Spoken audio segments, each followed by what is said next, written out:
Take some corn kernels and pour water in the bowl. Cook it for 4 minutes in the micro mode.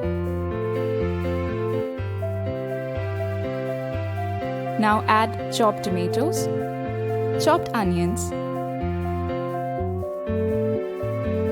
some salt to taste, some chaat masala, and lime juice. Mix it well and garnish with coriander.